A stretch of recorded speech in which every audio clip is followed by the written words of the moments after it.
अल्हम्दुलिल्लाहिल्लज़ी हदाना लिल इस्लाम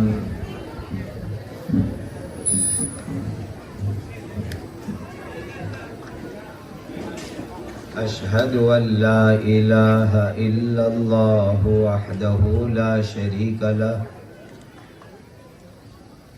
व अशहदु अन्ना मुहम्मदन अब्दुहु व रसूलुहु सल्लल्लाहु तबारक व तआला अलैहि व अला आलिहि व अस्हाबिहि व ज़ुर्रिय्यातिहि व अहलि बैतिहि व अहलि ताअतिहि व बारक व सल्लम तस्लीमन कसीरन कसीरा।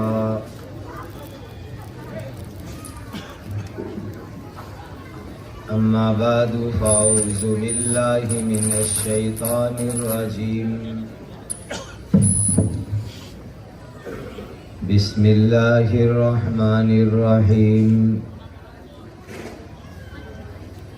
मिनल मुअमिनीना रिजालुन सदक़ू मा आहदुल्लाह अलैहि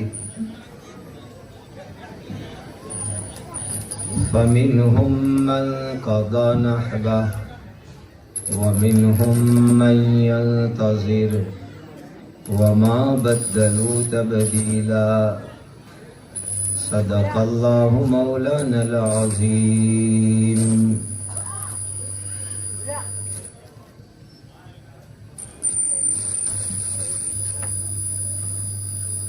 ये प्रोग्राम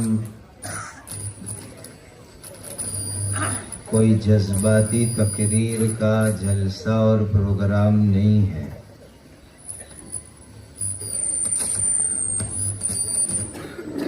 आज 26 जनवरी 2026 है।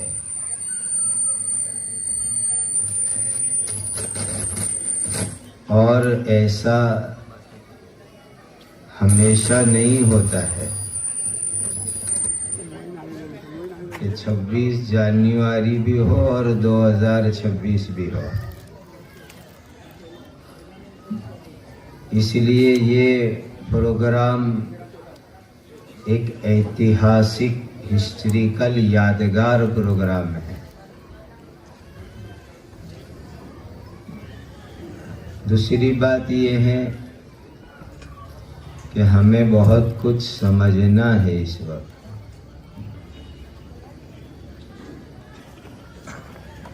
एक तो ये है कि 15 अगस्त और 26 जनवरी ये दो अलग अलग हमारे राष्ट्रीय त्यौहार है।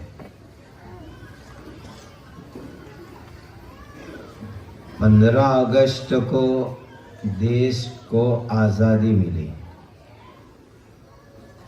1947 और 26 जनवरी 1950 को हमारा कॉन्स्टिट्यूशन बंधारण प्रजासत्ताक भारत का ये रेगुलर हुआ, अमल में आया। ये दोनों अलग अलग जो है यादगार दिन है।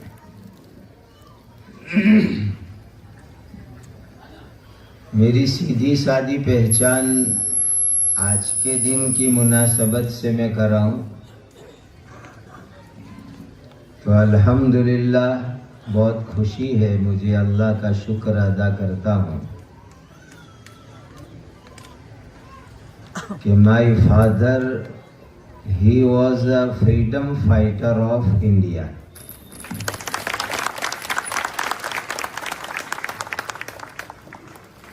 मेरे स्वर्गस्थ पिताजी भारत की आज़ादी के लड़वैया में से हैं।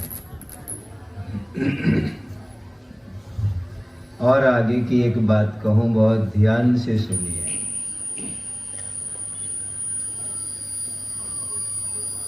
माइक ठीक करो।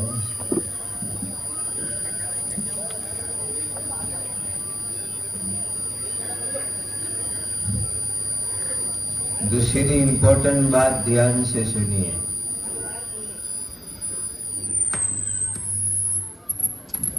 आज हम ब्रेन वॉश भी करेंगे इंशाल्लाह, माइंड वॉश भी करेंगे, ब्रेन वॉश भी इंशाल्लाह करेंगे। मुस्लिम लीग ने पार्टीशन मांगा कि भारत के भागला होना चाहिए, पार्टीशन होना चाहिए। और पार्टीशन की पूरी हिस्ट्री मैंने अपनी ये किताब में लिखी है। हर मुसलमान मर्द औरत, हर हिंदू भाई, हर भारत देशवासी को ये पुस्तक हमारा पढ़ना है, उसका वांचन करना है।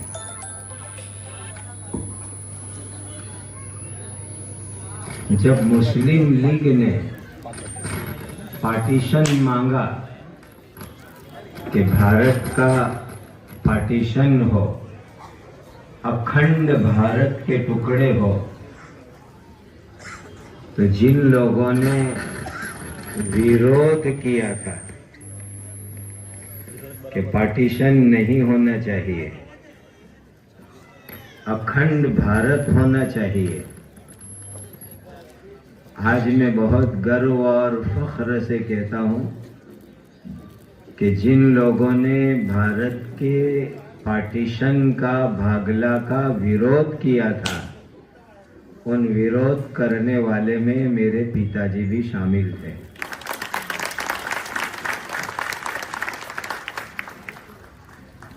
वो ब्लड और खून मेरी रगों में, नसों में दौड़ता है कि जिन्होंने पार्टीशन का विरोध किया था और जिन्होंने मुस्लिम लीग की फेवर करने वालों की गालियां खा करके, मुस्लिम लीग की फेवर करने वालों की पत्थर खा करके ये बात कही थी कि अखंड भारत रहना चाहिए। थोड़ी सी हिस्ट्री में आपको कहूं, एज ए तंजीम, संस्था, जमीयत उलमाए हिंद, ये भारत की वो मुस्लिम संस्था है और मुस्लिमों के साथ साथ मुस्लिम धर्म गुरु यानी आलिम, मुफ्ती, मौलाना लोगों की संस्था, जिसमें तमाम जो है देशवासी लोग उसके मेंबर थे और है। जमीयत उलमाए हिंद वो संस्था है कि जिसने भारत देश के भागले हो उसका खुल करके विरोध किया था और बहुत सी सही बात एकदम आधारभूत पुस्तकों से और डॉक्यूमेंट से मैंने अपनी इस बुक में, अपनी इस चौपड़ी में लिखी है कि इंडियन नेशनल कांग्रेस ने और महात्मा गांधी जी ने, मैं लास्ट वीक पोरबंदर में था,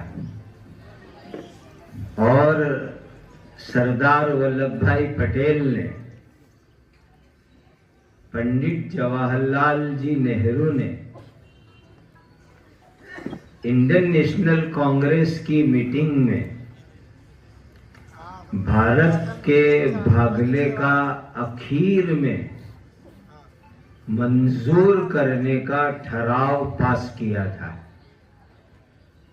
लेकिन जमीयत उलमाए हिंद एक ऐसी संस्था है कि जिसने आखिर तक भारत के भागले का विरोध किया है कि हरगिज पार्टीशन नहीं होना चाहिए। आज हम बहुत गर्व और फख्र से कहते हैं कि जमीयत उलमाए हिंद ये वो संस्था है कि जिसने पार्टीशन का आखिरी सेकंड तक विरोध किया है और यूं कहा था, जब इंग्लैंड से पार्लियामेंट ने एक कमीशन भेजा कि जाओ इंडिया और जितनी भी आजादी में लड़त देने वाली संस्थाएं थी उन सब से मुलाकात करो, मीटिंग करो और पूछो कि तुमको आजादी कैसी चाहिए। बड़ी बड़ी हमारे देश की संस्था और बड़े बड़े व्यक्तियों से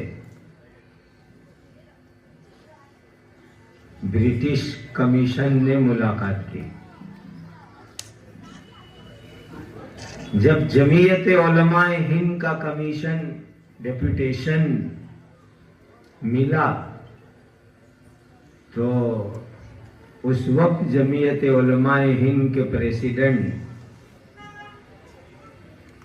शेखुल इस्लाम मौलाना सैयद हुसैन अहमद मदनी रहमतुल्लाह अलैह, जिन्होंने भारत की आजादी के लिए 10 साल से ज्यादा अंग्रेजों की जेल की सजा भुगती है, मौलाना मदनी ने अंग्रेज ब्रिटिश कमीशन के सामने एक फॉर्मूला रखी। उस फॉर्मूला का नाम दिया मदनी फॉर्मूला। उसमें उन्होंने अंग्रेज कमीशन से ये मांगनी की थी, मुतालबा किया कि हम भारत को, हिंदुस्तान को डिवाइड करना नहीं चाहते, हम अखंड भारत देखना चाहते हैं और पार्लियामेंट आजाद भारत की ऐसी बनाओ जिसमें हर धर्म के लोगों के लिए रिजर्वेशन होए, हर तबके के लोगों के लिए उसमें रिजर्वेशन होए, दलितों को, कमजोरों को, आदिवासियों को उसमें हक मिले, मुस्लिम, सिख, बुद्ध, ईसाई और बड़े भाई हिंदुओं को भी इतनी ही सीट मिले। पूरी ऐसी एक फॉर्मूला उन्होंने ब्रिटिश कमीशन के सामने रखी थी। वो पूरी फॉर्मूला जब सर स्टफर्ड क्रिप्स, जो ब्रिटिश कमीशन के उस वक्त के चेयरमैन थे, इंग्लैंड से आए थे, जब मौलाना मदनी की ये फॉर्मूला उन्होंने सुनी तो कुर्सी पर से खड़े हो गए और मौलाना अबुल कलाम आजाद को पूछते हैं कि ये मौलवी साहब ने पॉलिटिकल साइंस की डिग्री कहां से ली, कौन सी यूनिवर्सिटी से ली, ये कौन सी कॉलेज में, यूनिवर्सिटी में जाकर के पॉलिटिकल पीएचडी इन्होंने की है। तो उस वक्त के ऊपर मौलाना अबुल कलाम आजाद ने जवाब दिया कि ये देवबंद के मदरसे में बैठ करके उन्होंने चटाई पर बैठ करके सादगी वाले जीवन के साथ इन्होंने ये नॉलेज हासिल किया है। आखिर तक हमने जमीयत उलमा और उसके जिम्मेदारों ने डिवाइड इंडिया, पार्टीशन, भागला का सख्त विरोध किया था और कहा कि नहीं, अखंड भारत ही रहना चाहिए। ये हिस्ट्री, ये इतिहास आज लोगों के सामने लाओ। वो लिख के मानने वाले वहां चले गए जहां उनको जाना था। हम तो हमारे सर के ताज जमीयत उलमाए हिंद के बुजुर्गों और उसके वडीलों को साथ देने वाले लोग, हमने तो ये फैसला किया था कि ये मुल्क में हम रहेंगे, यहीं हमारा जनाजा निकलेगा और इसी मुल्क की कब्र की मिट्टी में हम अपनी कब्र बनाएंगे।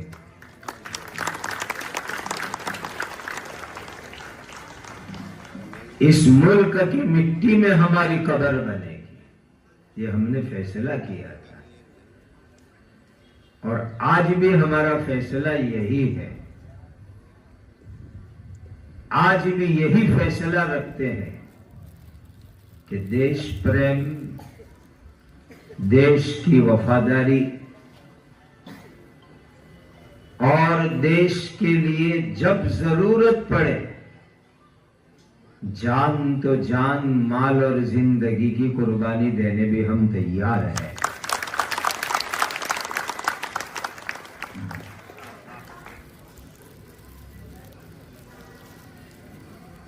मैं जनरली लोगों को कहता हूं कि जब हज होता है, हज तो मक्का में होता है, दुनिया भर से लोग हज करने के लिए जाते हैं, पूरी दुनिया से लोग आते हैं और सऊदी गवर्नमेंट हज को लाइव करती है, प्रोग्राम उसका चैनलों पर आता है, वर्ल्ड लेवल की चैनलों पर भी आता है। जिसने नहीं देखा हो उनको भी कहता हूं और सबको कहता हूं कि हज के जो 5-6 दिन फिक्स तारीख में होते हैं, उन दिनों में चैनलों को खोल करके हज का लाइव प्रोग्राम देखो। यूनिवर्स, पूरे जगत से, ऑल ओवर वर्ल्ड से मुसलमान जब मक्का की पवित्र भूमि पर हज करने के लिए पहुंचते हैं और हज के अंदर 2 सफेद कपड़े पहन करके हज यात्रा करते हैं, ये बात कोई छुपी हुई नहीं है, हर कोई देख सकता है। नहीं तो बहुत जल्दी वो दिन हज के आएंगे, देख ले वे। पूरे जगत के इंसान, मुसलमान जहां हज यात्रा में जमा होते हैं, 2 सफेद चादर पहनकर, कपड़े उतार कर हज यात्रा करते हैं, चादर में लपेट कर। भारत का मुसलमान मक्का की पवित्र भूमि पर हज यात्रा में भारत के पवित्र तिरंगे झंडे के साथ नजर आएगा।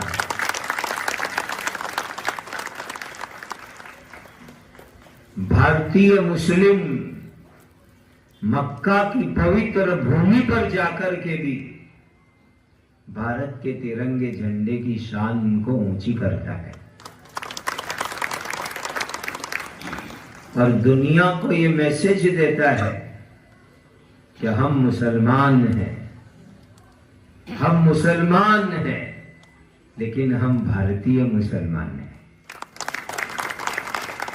हम भारत के वफादार मुसलमान हैं। ये दुनिया को मैसेज देता है ये मुसलमान।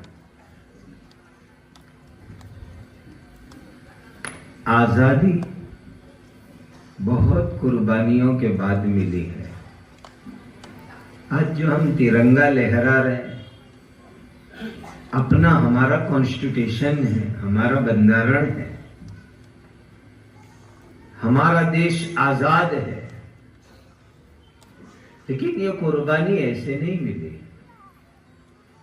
बहुत कुर्बानी और संघर्ष के बाद ये कुर्बानी के मीठे फल हम खा रहे हैं। 1757 में नवाब सिराजुद्दौला ने पलासी के मैदान से अंग्रेजों के सामने वॉर शुरू की। अंग्रेज बिजनेस पॉलिसी पर इस कंट्री में आए थे। ईस्ट इंडिया कंपनी बिजनेस का टाइटल लगाकर इस देश में आए और बिजनेस करते करते उन्होंने धीरे धीरे हमारे देश को गुलाम बनाया। और एक वक्त वो आया कि 1857 के अंदर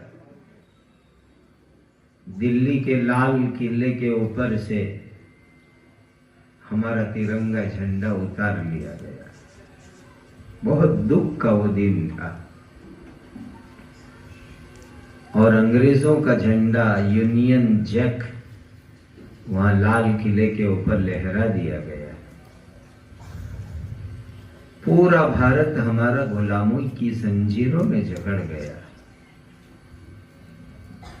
1757 से लेकर 1857 तक एक सेंचुरी, पूरे 100 साल अंग्रेजों के सामने नवाब सिराजुद्दौला है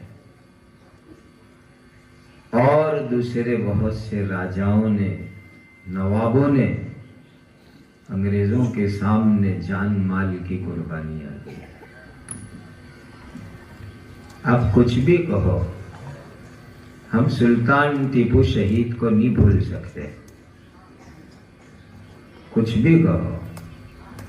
1799 ईस्वी में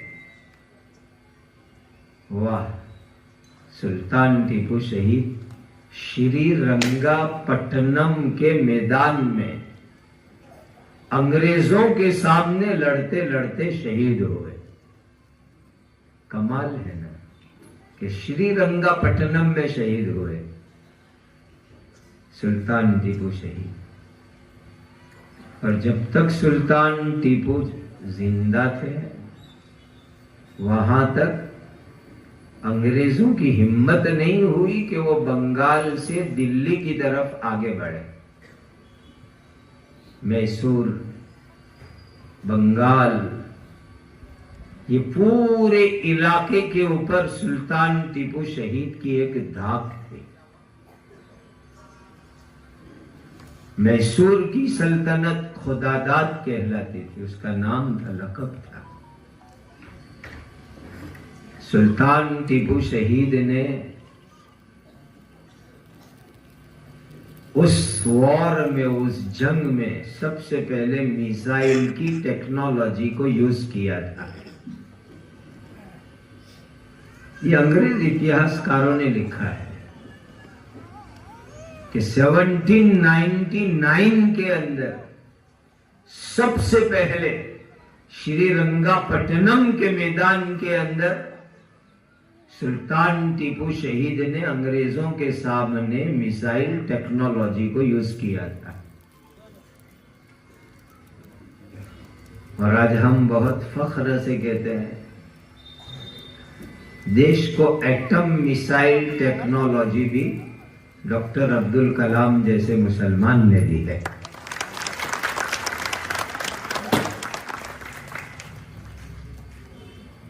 doctor Abdul Kalam father of the nation Gandhi ji हमारे, तो doctor Abdul Kalam president of India बने। इन्होंने देश को एटम मिसाइल की गिफ्ट दी। आज हमारे दुश्मन हमसे डरते हैं, हमारे एटमी मिसाइल की ताकत से। देश को एटमी मिसाइल देने में बहुत बड़ा हाथ डॉक्टर अब्दुल कलाम का है।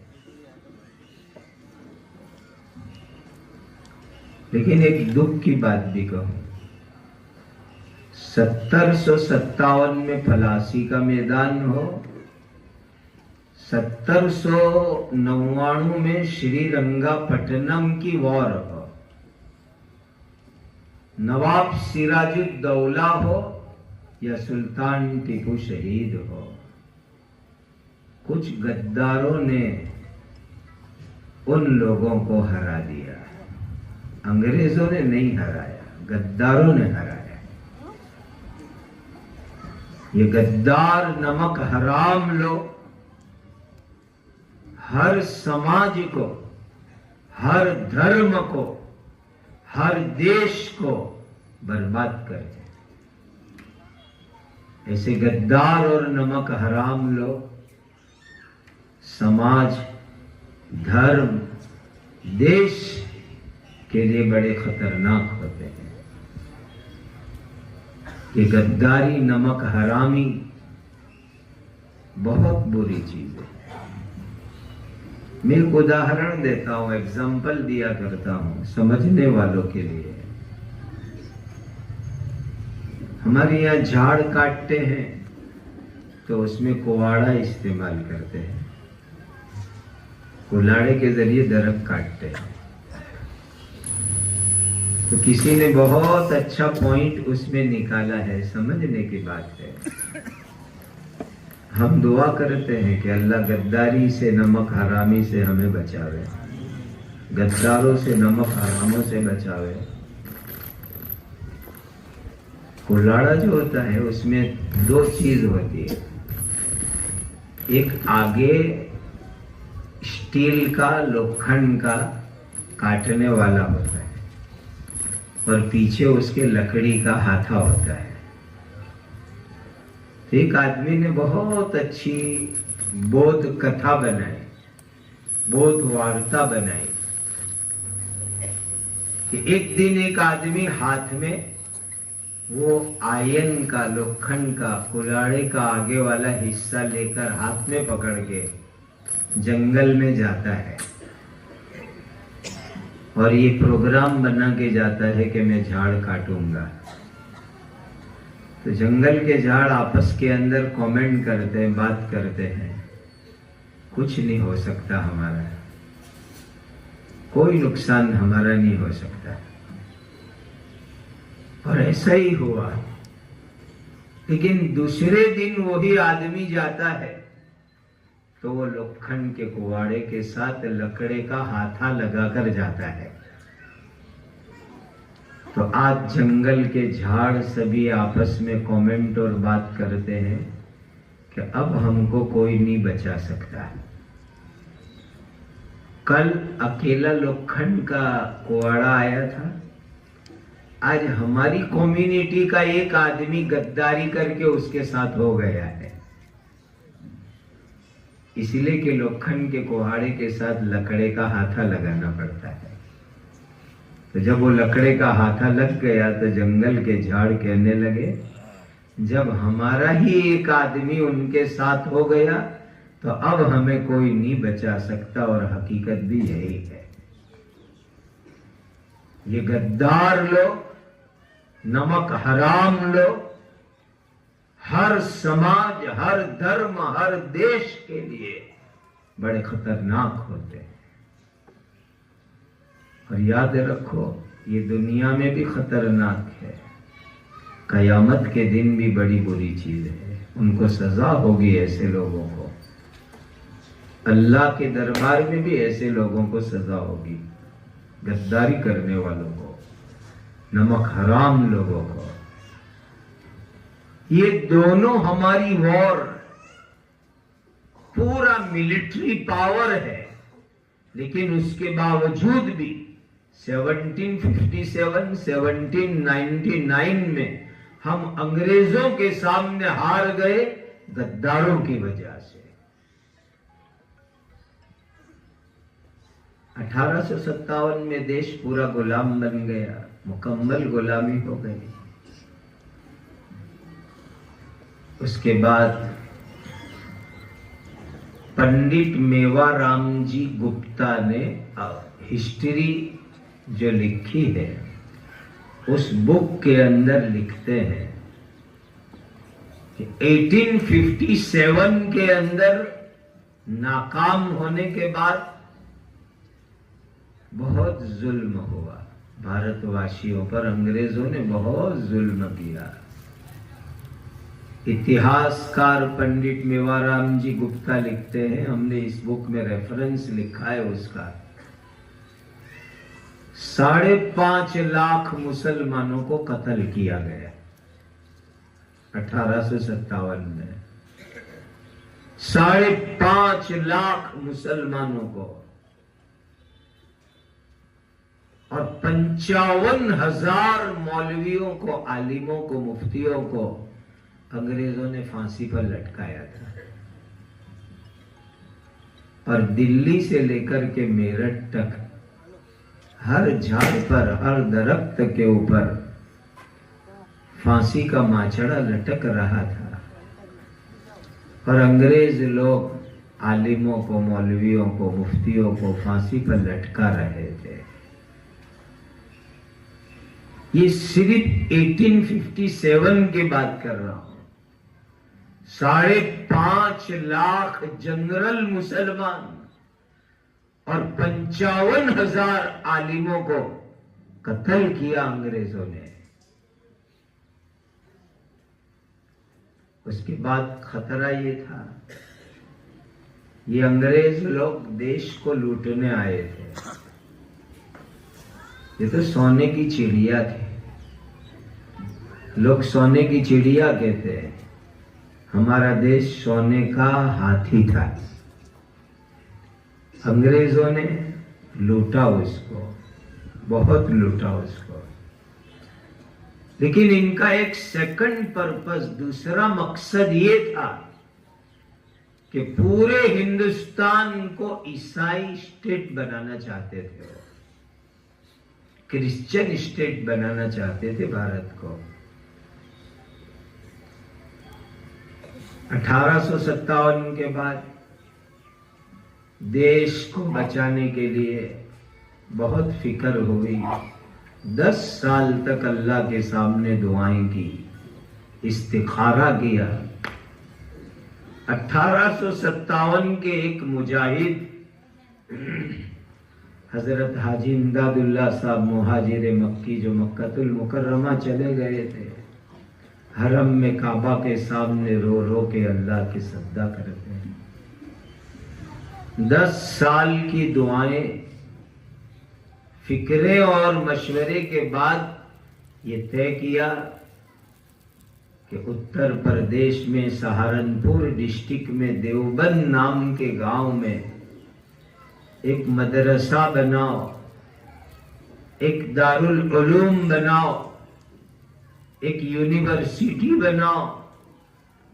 और उसके पर्पस में एक पर्पस ये रखा कि भारत की आजादी के लिए मुजाहिदीन तैयार करना है। उस यूनिवर्सिटी में, उस मदरसे के अंदर जो स्टूडेंट्स तैयार होंगे वो भारत की आजादी के लिए जान देंगे, माल देंगे। आज ये देवबंद यूनिवर्सिटी, दारुल देवबंद 1866 के अंदर उसका फाउंडेशन रखा गया, उसको चालू किया गया। उसका बहुत बड़ा पर्पस और मकसद ये था, एक मकसद के भारत देश की आजादी, गुलामी से निजात दिलाना और अंग्रेजों से भारत देश को पाक कराना। आगे सुनिए। आज लोग मदरसों को नफरत और गंदी नजरों से देखते हैं। मदरसों के बारे में शक, शंका, वहम में रहते हैं। और अब तो मदरसे में बेचारे सफाई करने वाले की भी खैर नहीं, उसकी भी जो है पूरी डिटेल मांगते हैं, बच्चों की, मदरसों की, स्टूडेंट्स की, टीचर्स की। इन्हीं मदरसों ने भारत देश को हर तरह की कुर्बानी देकर के आजाद कराया है, हर तरह की कुर्बानी देकर के। आज इसको शंका की नजर से लोग देख रहे हैं। दारुल देवबंद, उसका बहुत बड़ा मकसद था भारत देश की आजादी, और वो मकसद के अंदर कामयाबी हुई। उस मदरसे से डिग्री लेने वाले फर्स्ट स्कॉलर, पहले स्कॉलर, जिनको बहुत अच्छा बिरुद लक़ब दिया गया, हजरत शेखुल हिंद रहमतुल्लाह अलैह, जिनका नाम महमूद हसन था। अंग्रेज ये कहते थे कि ये 4.5 फुट का मौलवी है, लेकिन पूरे ब्रिटिश एम्पायर को इसने हिला दिया है। अंग्रेज ये कहते थे कि अगर महमूद हसन को जला करके राख बना देंगे तो उसकी राख में से भी अंग्रेज दुश्मनी निकलेगी। उस इंसान ने, he was the first scholar of the Darul Deoband, पहले डिग्री लेने वाले वो स्टूडेंट, जिन्होंने भारत की आजादी के लिए रेशमी रुमाल चरवड़ चलाई। मुसलमान ही नहीं जानते इस मूवमेंट को। बहुत बहुत बाद में जब इस मूवमेंट के 100 साल पूरे हुए तो हमारी भारत सरकार ने 5 रुपए की टिकट उसकी यादगिरी के अंदर छापी। मैंने वो टिकट का फोटो अपनी इस बुक में लिया है, आप देखोगे तो हैरान रह जाओगे। और जब उस टिकट का विमोचन हुआ था दिल्ली में, तो राष्ट्रपति प्रणब मुखर्जी की साहब के हाथ से जब उसका हुआ विमोचन, उस प्रोग्राम में मैं मौजूद था। तो भारत के राष्ट्रपति प्रणब मुखर्जी के शब्द जो थे वो भी मैंने इसमें लिए हैं। उन्होंने कहा, भारत देश को फख्र है कि इस भूमि पर शेखुल हिंद मौलाना महमूद हसन जैसे इंसान ने जन्म लिया। और आज एक बात और कहूं, मैंने पूरी हिस्ट्री इसमें लिखी है, आप पढ़िए इसको, वांचन करो इसको। और मैं खुला चैलेंज भी देता हूं इस बात के ऊपर, भारत की आजादी के लिए भारत से बाहर, एशिया से बाहर, हजारों किलोमीटर दूर यूरोप के एक आयरलैंड और टापू के ऊपर आजादी के लिए जिनको कैद किया गया, जेल की सजा दी गई, वो शेखुल हिंद मौलाना महमूद हसन देवबंदी रहमतुल्लाह अलैह थे, और कोई नहीं। भारत की जेल हुई, अंडमान निकोबार में कारावास की सजाएं हुई।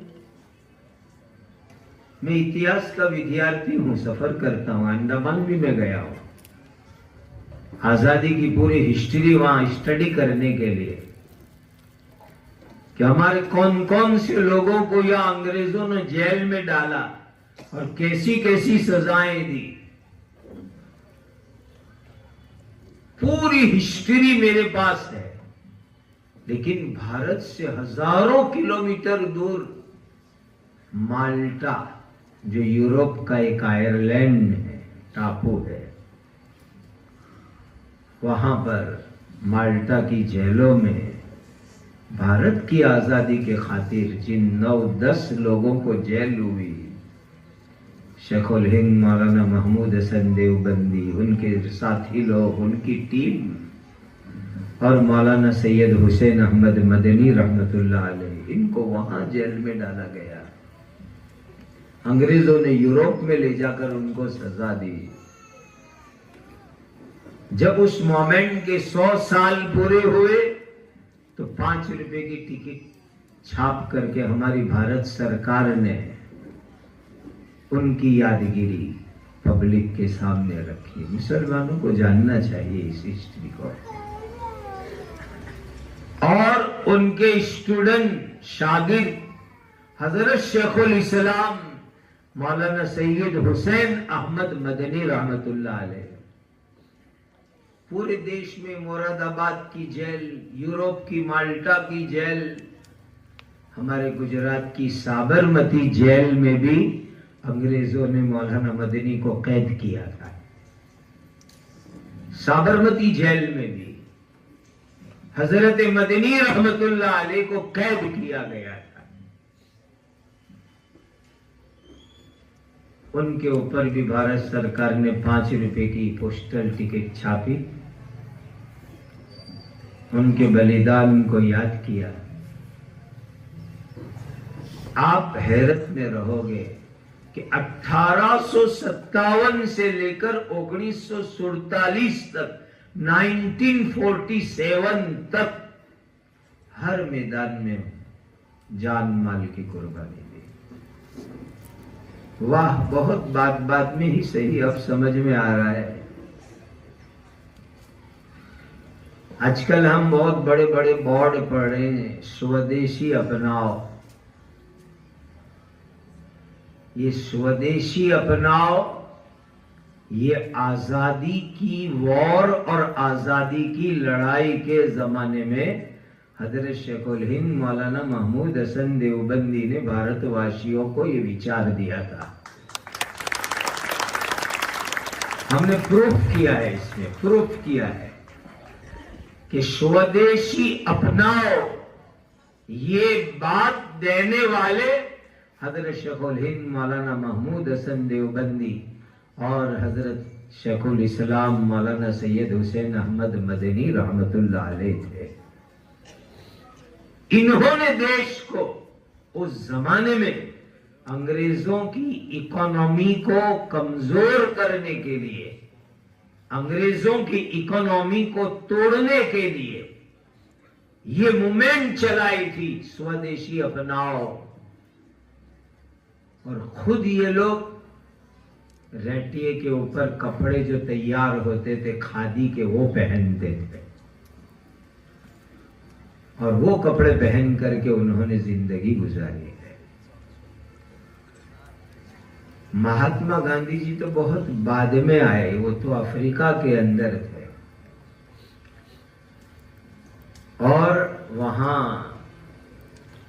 वकीलात करते थे। और वो भी एक अजीब चीज है, मैंने जब महात्मा जी की जिंदगी की स्टडी की, वांचन किया, तो मैंने वो पेज जेरॉक्स करके रखे हैं अपने पास कि महात्मा जी को साउथ अफ्रीका केस लड़ने के लिए बुलाने वाले भी मुसलमान थे। ये महात्मा जी के जीवन चरित्र में लिखा हुआ है। फिर जब वो भारत आए तो लोग तो उनको सॉलिसिटर के तौर पर, वकीलात के तौर पर जानते पहचानते थे। मोहनदास करमचंद गांधी जब हजरत शेखुल हिंद रहमतुल्लाह अलैह माल्टा की जेल से आए और बंबई में उनका स्वागत हुआ, तो हजरत ने यूं कहा कि मैंने माल्टा की जेल के अंदर बहुत सोचा है, अब भारत देश की आजादी हमें कौमी एकता की ताकत के साथ लड़नी है, कौमी एकता के साथ हमें लड़नी है।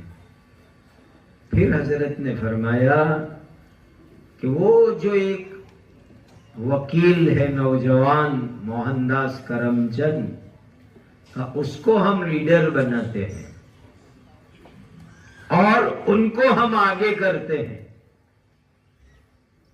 मोहनदास करमचंद गांधी को फादर ऑफ नेशन बनाने वाले हजरत शेखुल हिंद मौलाना महमूद हसन देवबंदी थे।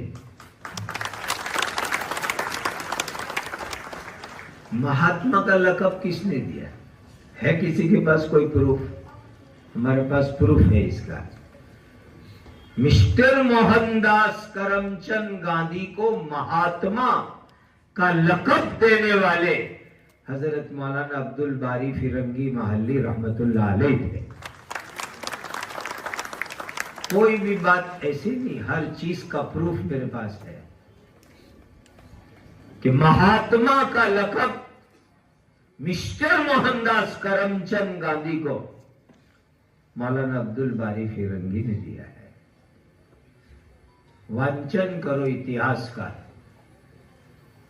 और आगे की बात मैं आपको कहूं, गांधी टोपी, गांधी कैप, इसकी कोई हिस्ट्री आप जानते हैं? महात्मा जी के सर पर कभी किसी ने टोपी देखी है? किसी के पास कोई ऐसा फोटो जिसमें कैप हो? कोई स्टेच्यू, कोई पुतला है ऐसा? फिर कैसे गांधी टोपी हो गए? कभी सोचा इतिहास को? जिस जमाने में आजादी के लिए अंग्रेजों के विरुद्ध में जलसे होते थे, प्रोग्राम होते थे, रैलियां होती थी, तो दिल्ली के एक प्रोग्राम में आजादी के एक मुजाहिद हकीम अजमल खान ने अपनी टोपी सर पर से निकाली और महात्मा जी के सर पे रखी और यूं कहा कि आज से इस टोपी का नाम गांधी टोपी होगा। ये गांधी कैप असल में हकीम अजमल खान मरहूम की कैप है, जो उन्होंने गांधी जी के सर पर रख करके ऐलान किया कि आज से जो है ये गांधी कैप कहलाएगी। हकीकत बात यह है, पत्ता पत्ता बूटा बूटा हाल हमारा जाने हैं, पत्ता पत्ता बूटा बूटा हाल हमारा जाने हैं, जाने न जाने गुल ही न जाने बाग तो सारा जाने हैं। हमको ही हमारी हिस्ट्री मालूम नहीं है। ये व्हाट्सएप पर, इंटरनेट पर टाइम बर्बाद मत करो, इतिहास पढ़ो, माँ बाप की खिदमत करो, उनकी दुआएं लो, हलाल रोजी कमाओ, बेकार मत बैठे रहो, वक्त पर नमाज पढ़ो और इतिहास का वांचन करो। नॉलेज, एजुकेशन अपनी जिंदगी के अंदर लाओ। ये मेरा आपको पैगाम है, ये मेरी आपको नसीहत है। देश आजाद हुआ और जैसे मैंने शुरू में कहा था कि हमारे बुजुर्गों ने, हमारे वडीलों ने, जमीयत उलमाए हिंद ने आखिरी सेकंड तक भारत के भागला और पार्टीशन का विरोध किया था।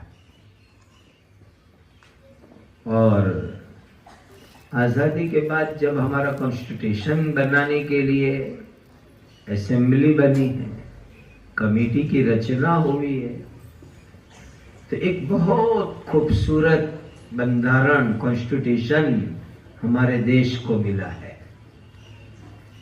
ये बंधारण, ये कॉन्स्टिट्यूशन हमें इसलिए बहुत प्यारा है, एक रीजन ये है कि उसमें तमाम धर्म के लोगों के लिए आजादी लिखी गई है।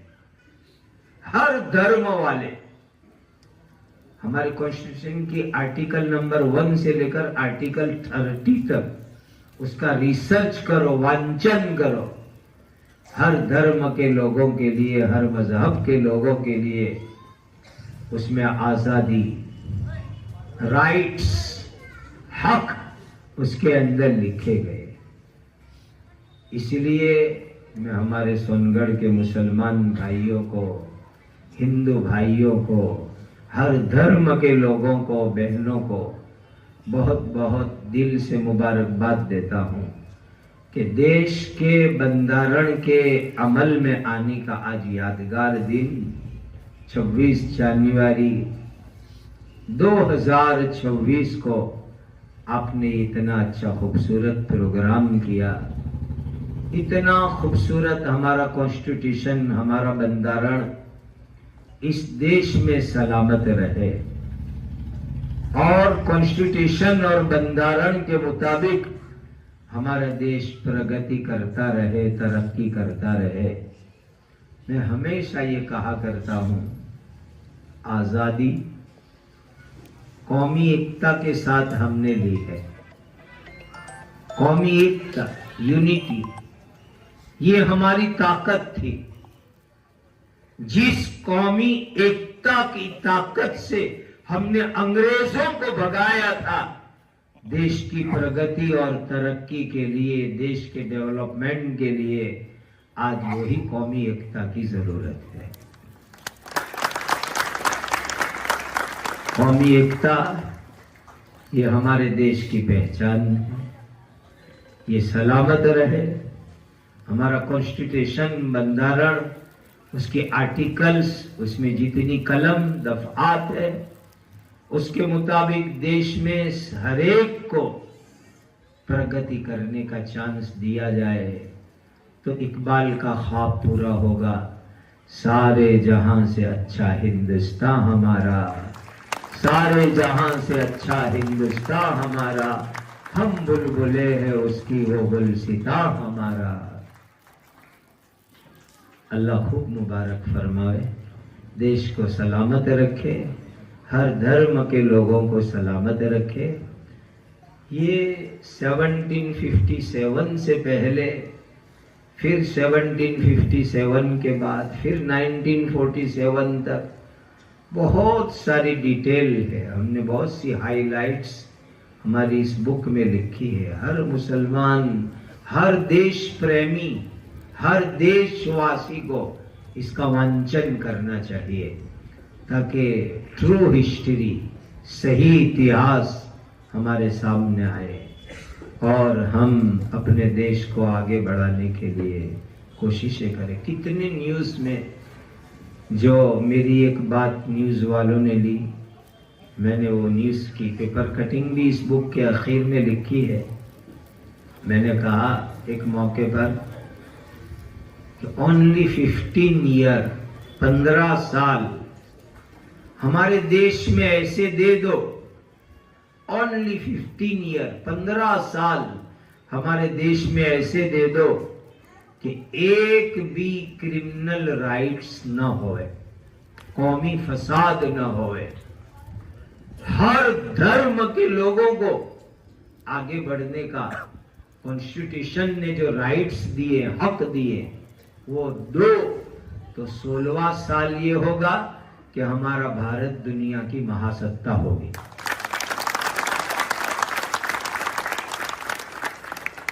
बस इन्हीं बातों के ऊपर मैं अपनी बात पूरी करता हूं। आप सब ने सुना, बहुत शुक्रिया।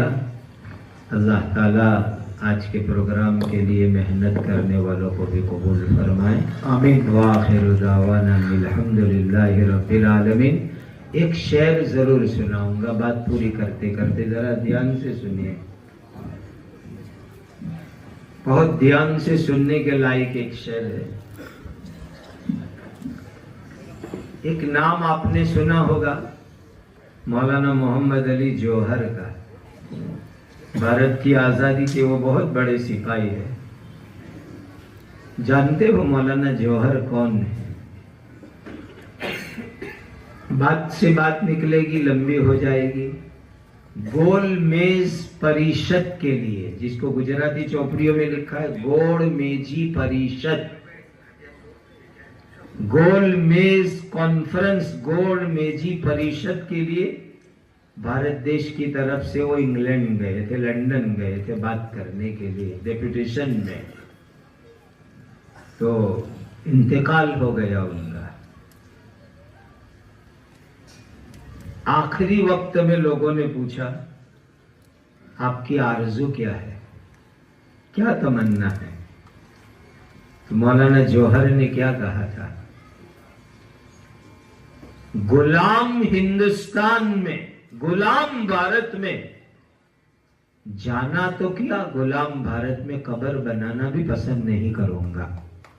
मुझे आजादी चाहिए, मैं आजादी को चाहता हूं।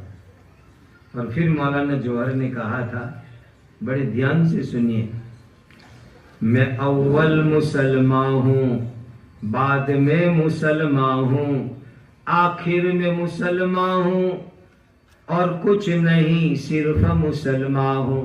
ये मजहब, धर्म, मैं अव्वल मुसलमान हूं, बाद में मुसलमान हूं, आखिर में मुसलमान हूं, और कुछ नहीं सिर्फ मुसलमान। लेकिन जहां देश की बात आएगी, हिंदुस्तान की बात आएगी, भारत की बात आएगी, तो मौलाना जौहर ने यूं कहा, पहले हिंदुस्तानी हूं, बाद में हिंदुस्तानी हूं, आखिर में हिंदुस्तानी हूं, कुछ नहीं सिर्फ हिंदुस्तानी हूं। पहले हिंदुस्तानी हूं, बाद में हिंदुस्तानी हूं, आखिर में हिंदुस्तानी हूं, और कुछ नहीं सिर्फ हिंदुस्तानी हूं। कैसे जज्बात थे उन लोगों के। वाखिर दावाना अल्हम्दुलिल्लाहि रब्बिल आलमीन। माशाअल्लाह। अल्लाह तबारक व तआला हजरत को हमारी सोमगढ़ बस्ती की तरफ से और उम्मीद फाउंडेशन की तरफ से खूब खूब जज़ाए खैर अता फरमावे। और हजरत का बयान सुन के ऐसा लगा जैसे दिल की मुर्दा जमीन फिर से जिंदा हो गई हो। अल्लाह खूब जज़ाए खैर अता फरमावे। सारे हजरात अपनी जगह पर बैठे रहे, नाश्ते का इंतजाम किया गया, आप तक पहुंच जाएगा, और उसके बाद अपने घरों पर तशरीफ ले जाए। उठने की फिजा ना बनाए, अपनी जगह पर बैठे रहे। और जिस किताब का अभी तस्करा हुआ, ये किताब का इंस्टॉल इस साइड पे लगा हुआ है मुन्ना भाई की घंटी की तरफ। तो जो अहबाब लेना चाहते हैं 100 रुपये उसका हदिया है। किताब लेकर जाए और उसका अच्छे से वाचन करे, मुताला करे। अल्लाह तबारक व तआला वतन अजीज की खूब खूब हिफाजत फरमावे और अमन और अमान हमारे मुल्क में हमेशा कायम और कायम रखे। मुख्तसर दुआ होगी, हजरत दुआ करेंगे इंशाअल्लाह।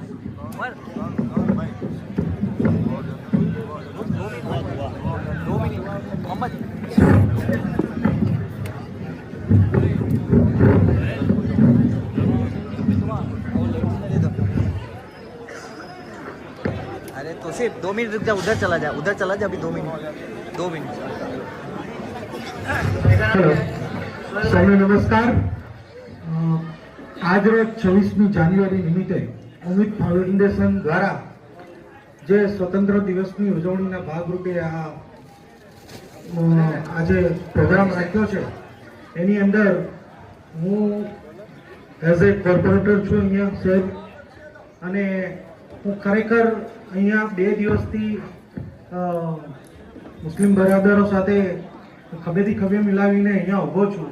નાના છોકરા, બહેનો, વડીલો બધાએ એટલી બધી મહેનત કરી છે, એના માટે હું એમને અભિનંદન આપું છું। ત્યારબાદ એમણે અમને અહીંયા ઇન્વાઇટ કર્યા ને ઇન્વાઇટ કરીને ખરેખર મુફ્તી સાહેબને સાંભળ્યા અમે। સાહેબ તમારો બી ખરેખર આભાર, કારણ કે હિસ્ટ્રીની જે અમુક વાતો હતી તમે જે કરી છે, ખરેખર એ આની અંદર ઘણા બધા બેઠા છે, એમને પણ નહીં ખબર હતી ને મને પણ નથી ખબર છે, તો એના માટે ખરેખર આપનો આભાર છે કે હિસ્ટ્રીની અંદર ખરેખર કેટલા યુગ પુરુષો કામ કરી ગયા, તે બધા જ બહાર નથી આવ્યા। તો આપ બહુ સરસ આ એક પુસ્તક દ્વારા એનું કાર્ય કર્યું છે, તે બદલ બી હું તમારો આભાર અને અભિનંદન કરું છું। ત્યારબાદ અહીંની ટીમને ખૂબ અભિનંદન કે ખરેખર 2 દિવસથી ખૂબ જ સરસ રીતે નાના છોકરાથી લઈને વડીલો બધાએ ખૂબ જ સરસ કામ કર્યું છે ને બધાને અભિનંદન। Thank you. माशाअल्लाह। जो हमारे भाई वतन अल्हम्दुलिल्लाहि रब्बिल आलमीन वस्सलातु वस्सलामु अला सय्यिदिना मुहम्मद खातमिन नबिय्यीन व अला आलिहि व सहबिहि अजमाइन। या ज़ल जलाली वल इकराम, या ज़ल जलाली वल इकराम, या ज़ल जलाली वल इकराम। रब्बना आतिना फिद दुनिया हसनतन व फिल आखिरति हसना व क़िना अज़ाबन नार। अल्लाहुम्मा इन्ना नस्अलुका मिन खैरि मा सअलका मिन्हु नबिय्युक सय्यिदुना मुहम्मदुन सल्लल्लाहु अलैहि वसल्लम व नऊज़ु बिका मिन शर्रि मा इस्तआज़ मिन्हु नबिय्युक सय्यिदुना मुहम्मदुन सल्लल्लाहु अलैहि वसल्लम व अंतल मुस्तान व अलैकल बलाग वला हौला वला कुव्वता इल्ला बिल्लाहिल अलिय्यिल अज़ीम। रब्बना तक़ब्बल मिन्ना इन्नका अंतस समीउल अलीम व तुब अलैना या मौलाना इन्नका अंतत तव्वाबुर रहीम। सुब्हान रब्बिका रब्बिल इज़्ज़ति अम्मा यसिफून व सलामुन अलल मुरसलीन वल्हम्दुलिल्लाहि रब्बिल आलमीन।